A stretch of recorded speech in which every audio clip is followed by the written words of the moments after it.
Why is Rahul Gandhi so eager to know how many aircraft India lost? He once made this statement. Which do I want to give you? Haan, sir.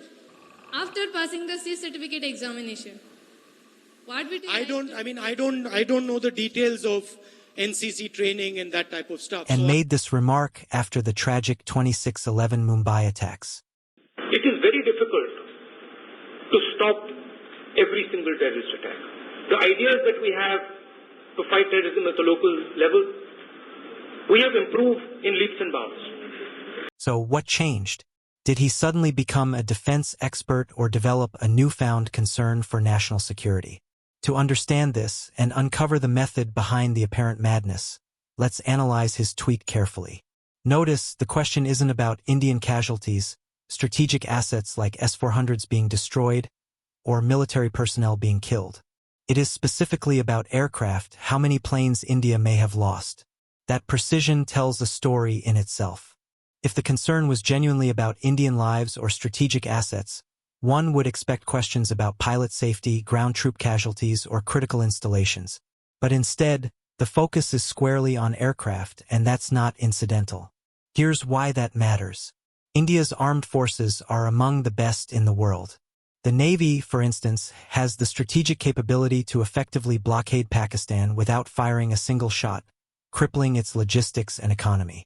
The Army is massive, experienced, and technologically superior. But the Air Force? That's where the vulnerability lies. India's Air Force, while highly skilled and professional, is currently facing a critical challenge: squadron strength. With aging MiG-21s and MiG-27s being phased out, the need for modern fighter jets has become urgent.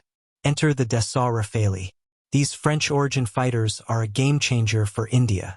In fact, during Operation Sindoor, India reportedly used Rafale jets to strike high-value terrorist targets deep inside Pakistani territory. Even the Indian Navy is considering procuring the naval version of the Rafale. So imagine this: if one could convince even a fraction of the Indian public that a Rafale was shot down by Pakistan, or that it's somehow an inferior jet, then pressure could mount to reconsider its purchase. That, in turn, would delay the modernization of the Air Force, possibly forcing it to continue using outdated jets, known notoriously as flying coffins. Such a scenario would be catastrophic, especially in today's era of high-speed, precision warfare where air superiority determines battlefield outcomes. This raises a critical question. Shouldn't the government or armed forces tell citizens how many jets were actually lost? Interestingly, the Chief of Defense Staff, CDS, and Director General of Military Operations, DGMO, acknowledged that there were losses, but emphasized that these are expected in any combat operation. The incident between Pakistan and India, and that is whether or not Pakistan downed an Indian jet, or in fact more than that. Can you confirm? What is important is that not the jet being down, but why they were being down. But a jet? Why? Why they were. So the good part is that we are able to understand the tactical mistake which we made, remedy it, rectify it, and then implement it again after 2 days, and flew all our jets, again targeting at long range, which I said. Yet, there's no confirmed evidence of an Indian fighter jet being downed. No debris has been found on either side. No verified location of a crash. So what's the truth? Here's a possibility.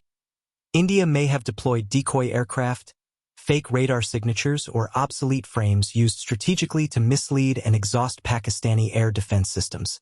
This tactic would help confuse the enemy and protect actual assets. Supporting this theory is a curious admission by the Pakistani defense minister, who stated that Pakistan refrained from using air defense systems to avoid revealing their positions. वो drone हमला basically हमारी जो locations हैं उसको detect करने के लिए जो है किया गया।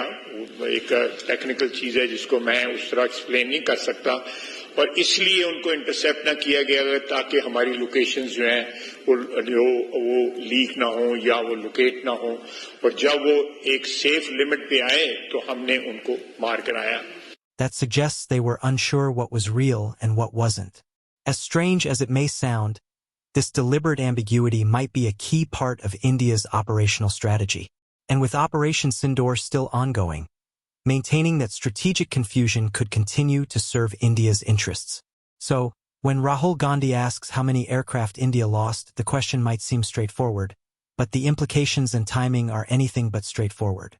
If you found this analysis insightful, don't forget to like, subscribe, and hit the bell icon for more deep dives into India's defense and strategic affairs. We'd love to hear your thoughts. Drop a comment below and join the conversation.